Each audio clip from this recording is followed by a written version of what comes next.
Hindi ko alam kung bakit ganyan ang depensa ni Troy Brown Jr. ngayon kay Zion. This game, hindi naman to tumira ng 13 So bakit kaya pressure kung pressure si Brown dyan, knowing na papasok lang naman lagi si Zion at mangangalabaw, di ba? Pero baka kasi dahil nga out of shape tong si Zion, pine-pressure to ni Brown para mapagod kaagad. Pwede yon, di ba? Pero ayos lang sa Wolves yan kasi kahit maiwan pa si Brown, sasaluhin naman din lagi siya ni Rudy Gobert sa loob at one of the best rim protectors tong si Gobert sa buong liga. Pero wala, na-foul niya si Zion. Dito you can argue pa nga na foul din si Anderson and it's just a matter of time na lang. Dito talaga sa first quarter medyo inaalat si Zion pero mga normal na tira niya naman yung binabato niya. Okay na to na depensa with Towns na nakalayo talaga dyan at inaantay na nga lang pong umatake si Zion. Pero tira niya yan. Sanay siya sa ganyang umaatake sa strong hand niya na kaliwa sabay bangga giba.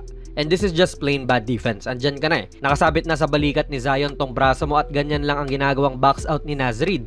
Sa sobrang lapad ni Zion, kahit katawanin mo pa nga siguro ay hindi sasapat. Walang magagawa yung braso mo sa ganyang lapad ni Zion, sabay ang taas pa tumalon. Tapos ang tatao pa sa kanya ay yung guard na si Shake Milton. Ano gagawin niyan, di ba? Di i-foul siya kasi hindi nga niya napigilan. Dahil nga sa kumpiyansang nakuha niya noong first quarter, dito mas nag-push palalo si Zion at ang nakakabilib dito, 2 puno yung nag-aantay sa kanya sa loob, sabay 6'6 lang siya at out of shape pa. Kung ako po kay Brown, bigla ko yan i-double team pero risky nga kasi may iwan niya si Daniel sa corner. Nakalayo lang din naman talaga si Towns at inaantay ang atake. Pero paborito niya pa rin talagang umatake sa kaliwa. Naiwasan niya rin si Gobert na nag-aantay sa kanan.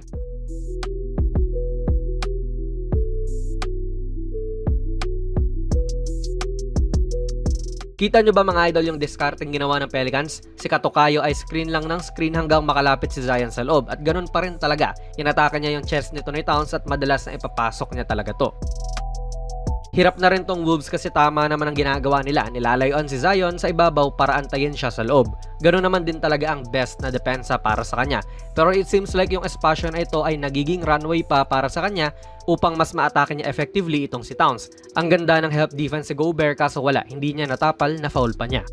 Heto na naman si Brown na todo dikit kay Zion pero ayun nga, good help na naman to kay Gobert at you can't do any better than that. Kinontest naman nila ng maayos to without fouling at sadyang hindi mo lang talaga mapigilan.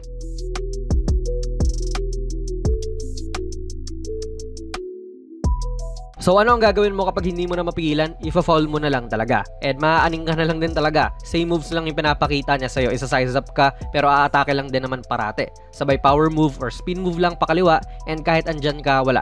I-scorean ka na lang talaga. Siguro ang pwedeng gawin ng Wolves sana dyan ay si Gobert ang totoka kay Zion kagad. Baka mas kayang sumalo ni Gobert kaysa kay Towns at kung bubungguman si Zion sabay tira, mas mahaba ang reach ni Gobert at baka matapal pa. Pero yung karaniwang role lang ni Gobert ang nilaro niya at yun ay ang mag-provide ng depensa sa backline.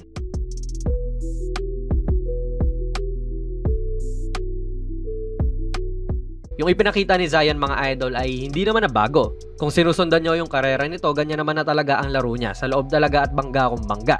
Gamit na gamit niya yung malapad niyang katawan at kahit na out of shape nga siya ay nagagawa pa rin niya yung mga ito. Yun nga lang baka magkaroon niya ng lamat sa kanyang mga kasukasuan kasi nga hindi proportion yung bigat niya sa kanyang height. Isa o dadalawa lang lagi yung galaw niya pero hindi pa rin napipigilan itong Timberwolves na best team in the NBA. Sabay sila rin po yung may pinakamalakas na depensa as of this moment sa buong liga. Push mid talaga si Zion this game at wala nang nagawa ang tore nitong kalaban. Nagkaroon siya ng 36 points, 5 rebounds and 2 assists this game on 76.5% shooting from the field. Sa tingin nyo ba mga idol, masusustain kaya ni Zion ng ganitong klaseng laro? Ilagay nyo lang po ang inyong mga komento sa ating comment section sa baba. Kung nagustuhan nyo po ang ating video ay pipindot na lang idol ng like button, mag-subscribe ka na rin sa ating channel at ako nga pala si Jonas PB and as always, hanggang sa muli.